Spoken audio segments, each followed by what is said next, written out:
Assalamualaikum warahmatullahi wabarakatuh. Selamat pagi buat kita semuanya. Pada kali ini saya akan mempresentasikan mengenai memahami perseroan terbatas atau yang sering kita sebut sebagai PT. Pertama-tama, perkenalkan nama saya Roto Bursiboya dengan NIM channel 24036, mahasiswa akuntansi D3. Video presentasi ini untuk memenuhi tugas oleh dosen pengampu Bapak Dr. Wirmi Eka Putra, STMSI, selaku dosen pengampu mata kuliah aspek hukum dalam bisnis. Pertama-tama, pada slide ini kita akan membahas tentang definisi perseroan terbatas. Pengertian umum dari perseroan terbatas atau PT sendiri adalah badan hukum yang menjalankan kegiatan usaha dengan modal yang terbagi dalam bentuk saham. Nah, PT ini diakui secara hukum sebagai entitas mandiri.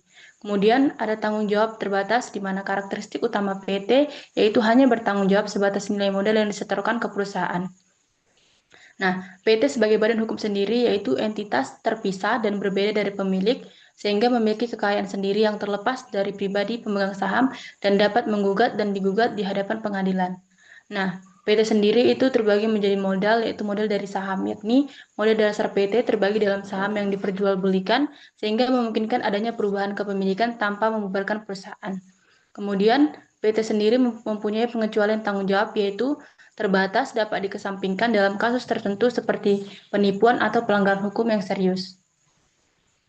Selanjutnya, ada prosedur pendirian perseroan terbatas. Tahap pertama yaitu pembuatan akta pendirian oleh notaris, di mana PT didirikan minimal 2 orang, kemudian akta dibuat notaris dalam bahasa Indonesia memuat detail seperti PT, tujuan modal, dan pendiri.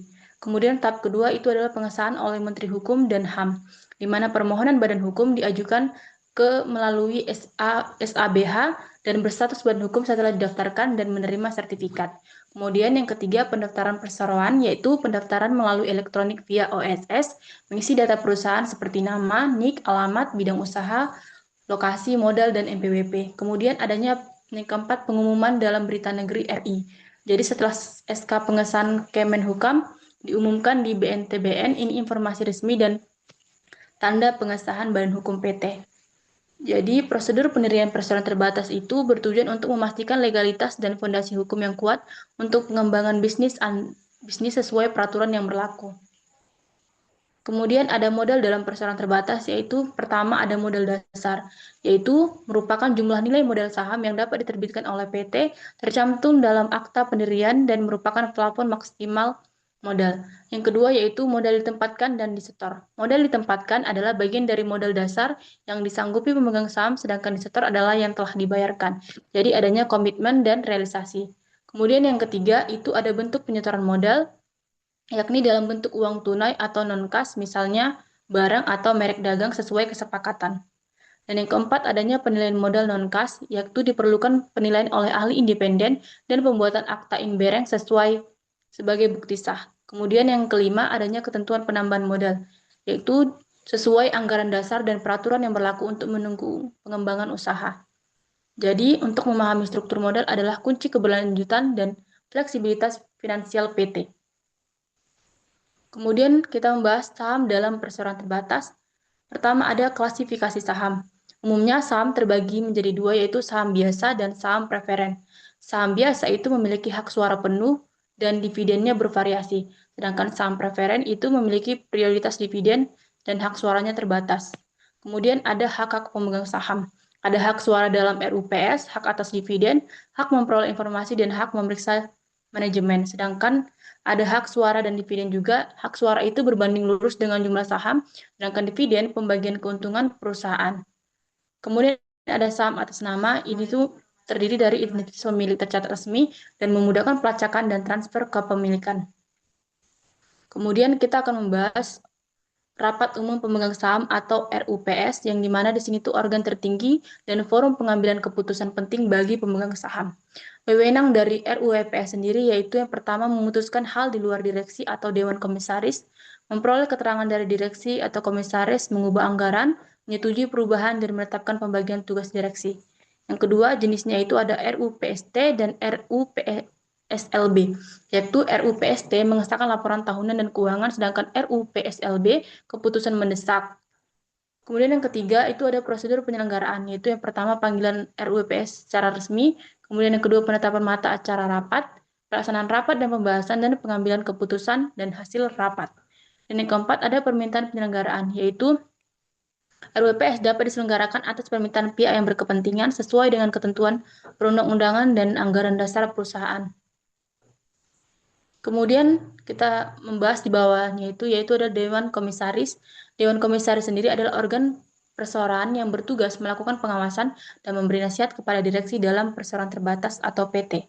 Nah, tugas dan fungsi pengawasannya yaitu mengawasi kebijakan dan pelaksanaan pengurusan oleh direksi, kemudian melakukan pengawasan khusus seperti audit keuangan, organisasi, personalia, dan memastikan kepatuhan terhadap anggaran dasar, RUPS, RJPP, dan RKAP.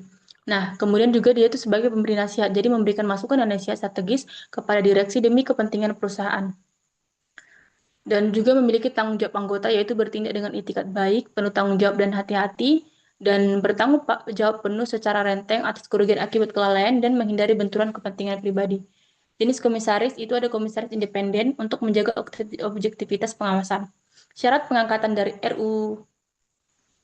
Dewan Komisaris yaitu diangkat oleh Rapat Umum Pemegang Saham atau RUPS. Kemudian untuk PT baru pengangkatan oleh pendiri dalam akta pendirian dan diangkat jangka waktu tertentu dapat diangkat kembali. Selanjutnya kita membahas tentang direksi. Nah, wewenang dan fungsi dari direksi adalah organ perseroan yang berwenang dan bertanggung jawab penuh atas pengurusan perseroan untuk kepentingan dan tujuan perseroan. Direksi juga memiliki perseroan baik di dalam maupun di luar pengadilan. Nah, syarat pengangkatan anggota direksi yaitu dipilih oleh pemegang saham diatur dalam anggaran dasar. Kewajiban laporan tahunan yaitu menyusun dan menyampaikan laporan serta keuangan tahunan kepada pemegang saham. Dan dia juga memiliki prinsip fiduciary duties dan business judgment principle yaitu bertindak dengan etikat baik, penuh tanggung jawab, dan hati-hati demi kepentingan perusahaan. Tanggung jawab hukum dari direksi itu yang pertama adanya tanggung jawab hukum perdata. Jadi, direksi bertanggung jawab atas pengurusan perseroan untuk kepentingan perseroan dapat bersifat pribadi maupun kolektif. Yang kedua yaitu tanggung jawab pidana, yaitu mencakup aspek pidana termasuk seperti perbuatan melawan hukum, sanksi bagi laporan keuangan yang tidak benar. Kemudian adanya regulasi pasar modal dan sertifikasi laporan. Selanjutnya, kita membahas tentang pembubaran dari perseroan terbatas atau PT. Pembubaran perseroan terbatas merupakan proses berakhirnya status hukum suatu perusahaan sehingga kegiatan usahanya tidak lagi dijalankan. Pembubaran ini dapat terjadi karena beberapa alasan sesuai dengan ketentuan hukum yang berlaku. Beberapa penyebab dari pembubaran PT antara lain yang pertama keputusan Rapat Umum Pemegang Saham atau RUPS, kemudian berakhirnya jangka waktu berdirinya perusahaan sesuai anggaran dasar, yang ketiga penetapan pengadilan yang menyatakan perusahaan harus dibubarkan, yang keempat adanya kepailitan yaitu ketika perusahaan tidak mampu memenuhi kewajiban keuangannya. Kemudian yang keempat adanya dicabutnya izin usaha oleh pemerintah sehingga perusahaan tidak dapat lagi menjalankan kegiatan usahanya. Nah, setelah pembubaran, perusahaan akan memasuki tahap likuidasi, yaitu proses penyelesaian seluruh kewajiban dan pembagian sisa kekayaan perusahaan kepada para pemegang saham. Nah, kesimpulannya, perseroan terbatas atau PT merupakan badan usaha berbadan hukum yang modalnya terbagi dalam bentuk saham, sehingga pemegang saham memiliki tanggung jawab terbatas sesuai dengan modal yang dimiliki. Pendirian PT harus melalui beberapa tahapan seperti pembuatan akta pendirian oleh notaris, pengesahan oleh Menteri Hukum dan HAM, serta pendaftaran perusahaan.